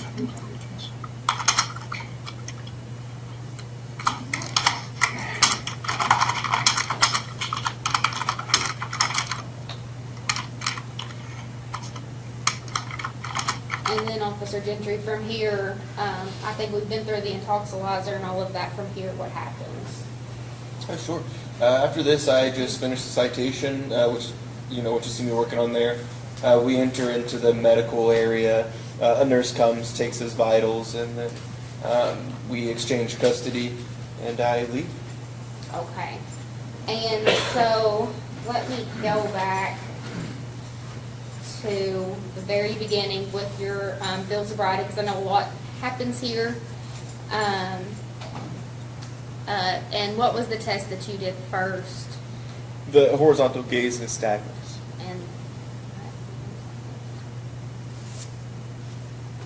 And because we've had lunch and all of that since then, I know it was what you say eyes and eyes only several times. Why is that? Sure. If some people try to, I don't want to say cheat, but it's kind of like cheat the HGN test by slightly moving their head as well. That way there's not so much nystagmus visible. So whenever you give the instructions, move only your eyes, not your head, your eyes only. However I instructed it, it is so that the subject remains facing you with their head straight. That way they can't kind of cheat that test. And then what is the significance of following those instructions? Well, it's how we administer a proper test, right? That's a big one that I would consider, right? Okay. And then the next test was the walk and turn, which I think is fair to say is more visible. Sure. And then over here. So I think at that point at the end, so I think maybe around here, this is your walk and turn. Let's just watch this part. Imagine there's a straight line here, okay? I'm not actually going to draw out a line or anything. Where that leaf is, that leaf? No, I'll explain it for you, okay? So what I want you to do is stand in this position. I want you to put your right heel on your left toe, just like this, okay? I do have a bum leg. That's okay. Which leg is it? My And at this point, when you say just like this, what are you doing? Oh, I'm demonstrating it to him. You can't see it, because the body cam's pointed forward. Okay. And then can you remind the jury what clues you saw on the walk and turn? Yeah, absolutely. So he could not maintain his balance while I was giving him the instructions. He made an incorrect number of steps. The turn was incorrect. He stepped off the line, that imaginary line, and then he used his arms to balance. There was one other one, if you give me just one moment. And he didn't touch heel to toe consistently every single time. Okay. Would it prevent you from taking any sort of walking tests? I will say I will stumble when it gets to my left leg. Okay, all right. My leg will do fine. Okay, we'll keep that in consideration, okay? So just with your right heel, touch your left toe, just like this. Okay, and then... And so what have you done to accommodate that that issue that Mr. McGard told you about? Sure, I just allowed him to start on that strong leg that he had mentioned. He had trouble with whichever leg that was, I'm sorry. And so I just allowed him to switch it up. That way he would be able to start on his strong leg, so we would have a more valid test. Okay. And then let's just watch how he does. Just stay arms down to your side. I want you to keep looking at your toes, and I'll explain what I want you to do, okay? So once I tell you to, you're going to take 9 heel-to-toe steps down. You're going to take a series of small steps, and then you're going to take 9 heel-to-toe steps back. Okay? It'll look something like this. I'll demonstrate it for you. Yes, sir. So 1, 2, 3, small series of steps. 1, 2, 3. So it's not 3 straight, 3 back, like walking backwards. So, nope, you'll take a series of small steps and turn around. So what I did was I took 3, but you're going to take a full 9 steps down and a full 9 steps back, Will okay? you call it to that leaf over there? I would like you to look at your toes, count out loud, and then don't stop the test until you're finished, okay? I will say though, this leg, I've had 3D surgery. Okay. I will. Sure, we'll keep it in mind, all right, man? All right, so you may begin the test whenever you're ready. 2, 3, 4, 5, 6, 7, 8, 9, 11, 10. Turn on. However you heard the test instructions. 1, And there you tell him, however, you heard the test instructions. Why did you not answer? Sure. Well, at this point, it's about the divided attention thing again, right? I gave him the string of instructions to conduct the test properly. He said he understood, and then he began conducting the test. In the middle of the test, he was trying to seek affirmation on whether or not he was doing it correct. And Is that's that similar to your eye, whenever you had said your eyes and your eyes only? Right. That's a good point that you make. For divided attention, if you need to be reminded, then it's not truly the proper test, right? Like if I get him all the way down there and he does the incorrect turn like he does, and then he goes, "Hey, was that okay?" And I go, "Yeah, man, keep going," or whatever, right? Then it stops that divided attention task, and we don't have the same test result. Okay. 3, 4, 5, 6, 7, 8, 9, 10. Okay, so for this next test, So on that last step that we just saw there, do you know where was he on that? Did we? It was 10 down and 10 back whenever I instructed 9. So it was one more. 9 is an odd number, and it can be difficult to maintain. Usually we find that when people are intoxicated, they take too many steps or not enough steps, either which way. And 9, for some reason, seems to be a hard number to hit. And I'm not sure of the exact science there, but through my experience, it does seem like often people take too many steps, or they'll completely take too little steps. And in this case, he took one too many steps both directions. Making it an even 10. Right, yeah. I think 10 is just easier to comprehend for some reason.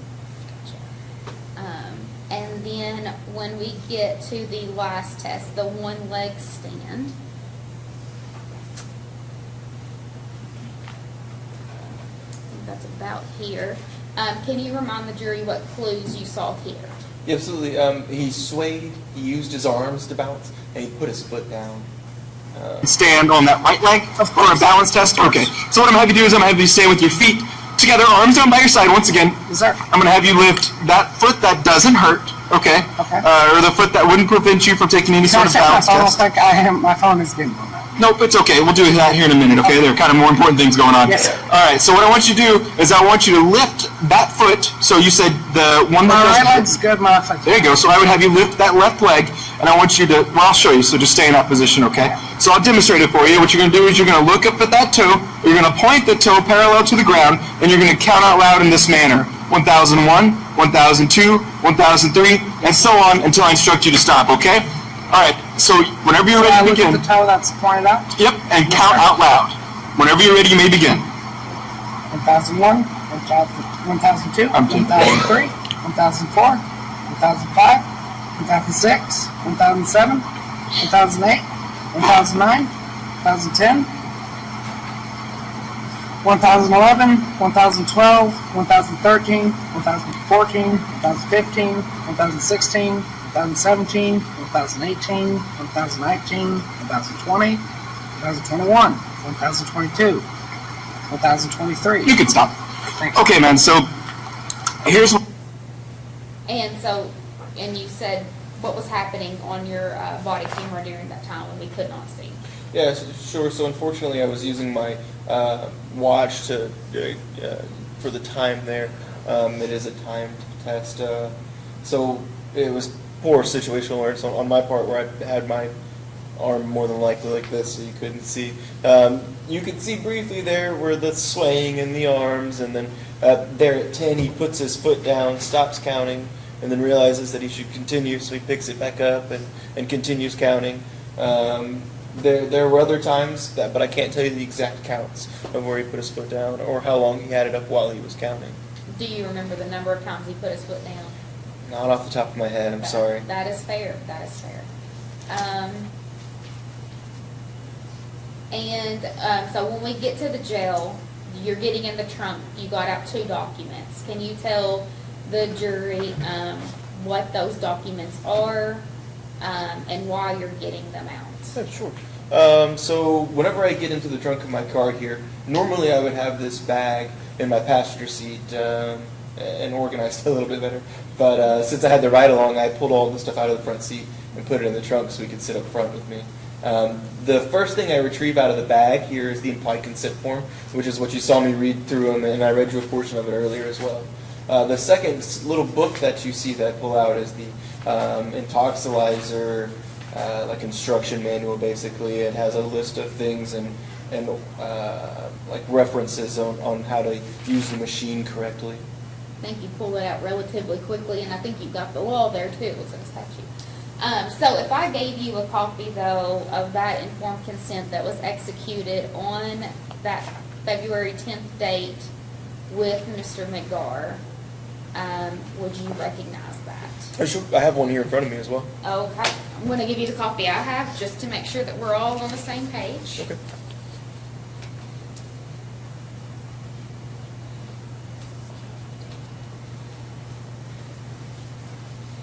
All right, is this the exact same copy from that day?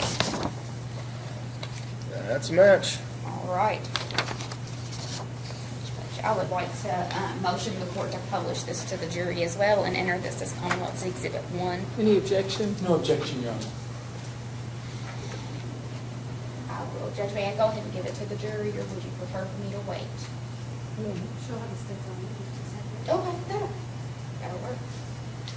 And while we're waiting for that, the second piece of paper that we have, there's a slip that prints out from that gray noisy machine. What are those noises that the thing is making? The instrument does make noise when it's conducting its diagnostic tests. It also makes a noise whenever you blow into the instrument to provide a breath sample to conduct a test. We just didn't hear that because no sample was provided. Okay. And so this is all the noises, all of that good stuff. And so whenever you get this slip that prints out, what is this slip telling you? Sure. So on the slip there are many lines. I actually have a copy of this slip here. The lines are air blank, which is showing that it purged out all of the excess air, previous air that was in there. That way it can start with a true 0.00 in it.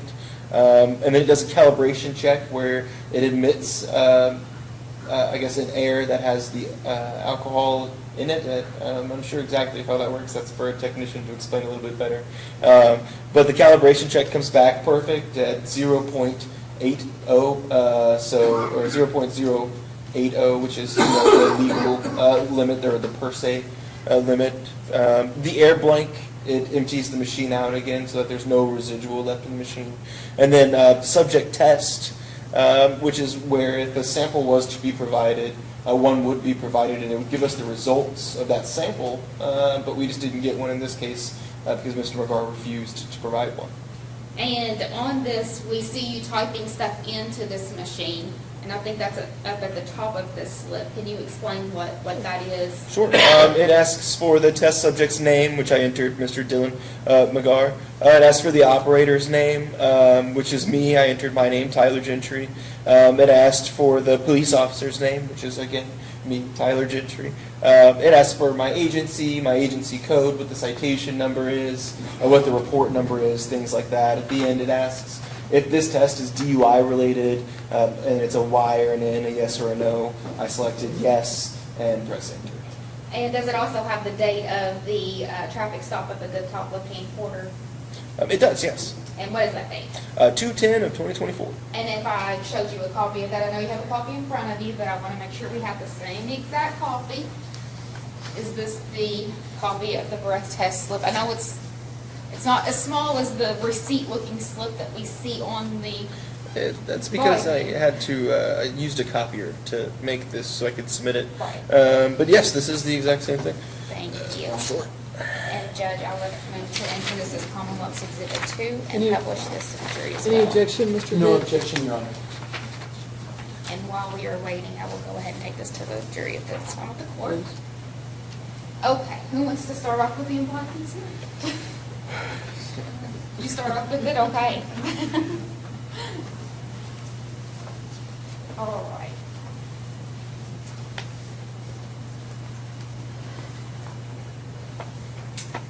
And let's see.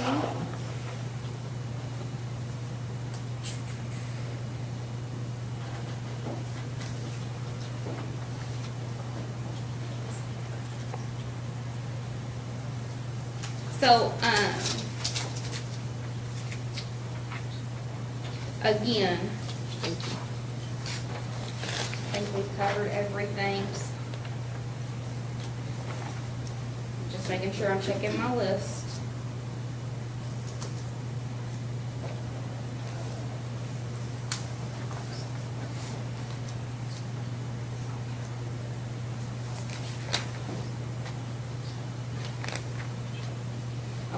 So we've gone back over this. At any point, did he say anything to you about being anywhere, explain any of the symptoms that he was seeing other than the crying? Not that I can remember of, no, ma'am. The only thing, I mentioned in the beginning that he had glossy eyes, and he said, well, I've been crying because he had the argument with his girlfriend. But that's the only thing I can recall. And based on your training and experience, everything that you've done, what was your understanding of the defendant's level of sobriety? Right. Well, I believe he was impaired. I wouldn't have made a probable cause arrest without believing that, right? There was no doubt in my mind that he wasn't under the influence of alcohol. And for preparation for today, we've had many hearings. Were we able to ascertain the number of surgeries he actually did have on that knee? Well, we did, yes. Now, you'll have to grace me with the forms, if that's okay, because I could be a little wrong about which knee. But there was 2 surgeries performed on one leg, but the third one was actually performed on the other leg. And he had stated that he had 3 performed on one leg, and that ended up not being true. And then in this, it was the 2 surgeries on the left, the 1 surgery on the right. What did he say to you about the right leg? And if we need to, I can go back. And Yeah, I would play prefer that that way I don't just put any words in his mouth. I'd like to be exact. I think he said that his right leg was had a bum leg, and that he had 3 surgeries on it, or something to that nature. But it's a good thing we have it recorded. Absolutely.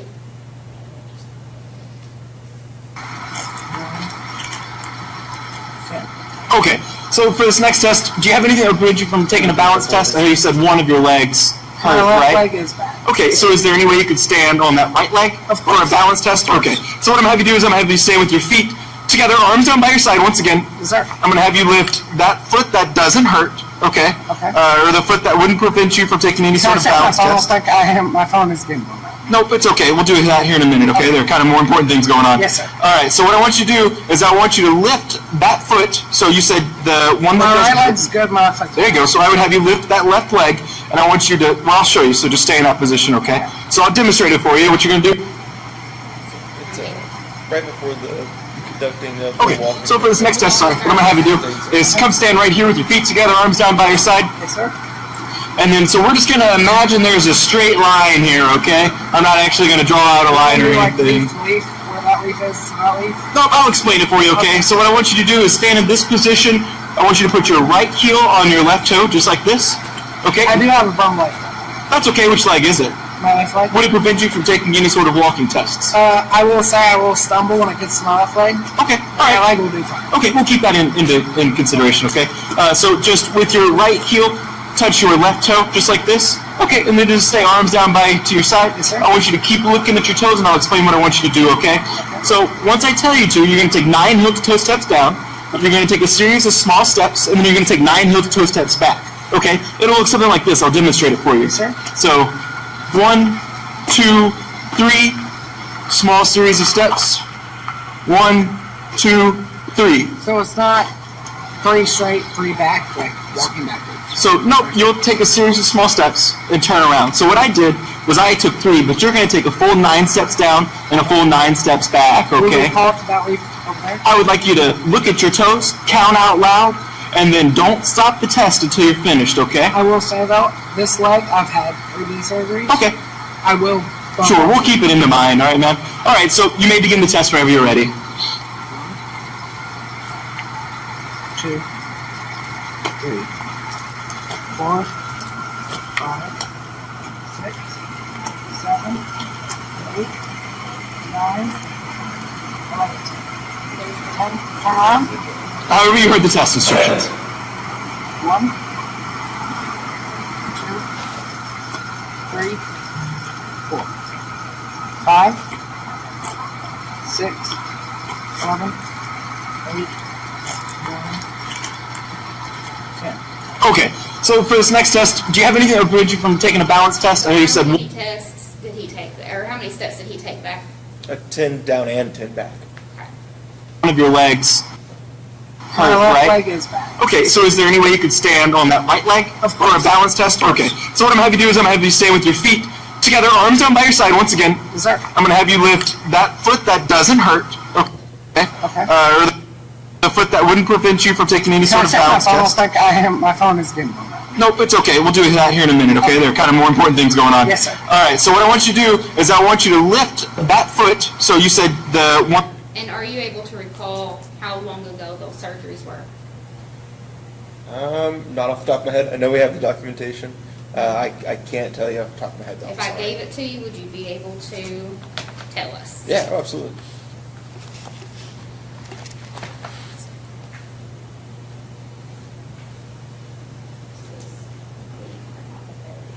Just want to make sure you got to see it. This is the complete printout, so you can, Alrighty. if you flip through. That's a whole stack of papers. So it looks like the first test here on the left knee was conducted in 9 of 2022, and you'll have to provide me with some grace while we flip through You here. can probably take some big chunks and flip. Yeah. Okay. So it looks like another surgery on the left knee of 4 of 2022. So, and then those were the only surgeries on the left knee? That is correct. Okay. There is. Alright. Oh, I'm sorry. Go ahead. I think you're good. And then Okay. whenever you asked him to conduct the one leg stand on the right knee, what did he say? He said it was fine, or that it was. I don't remember exactly. I'm sorry. No, on the right leg, whenever you're doing the right one leg stand. Mm-hmm. He said that the right leg was the bum leg. No. I'm sorry. I'm a little confused You're here. fine. When the two surgeries that Yeah, he just had. was the- on his left leg. Yes. Yes, and he did the one leg stand on his.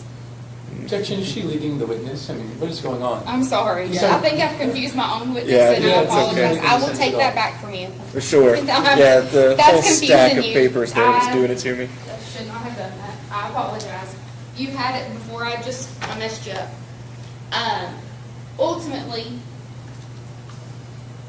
in your training and experience, what did you determine his level of sobriety to be? Yeah, I determined he was under the influence of alcohol. Absolutely.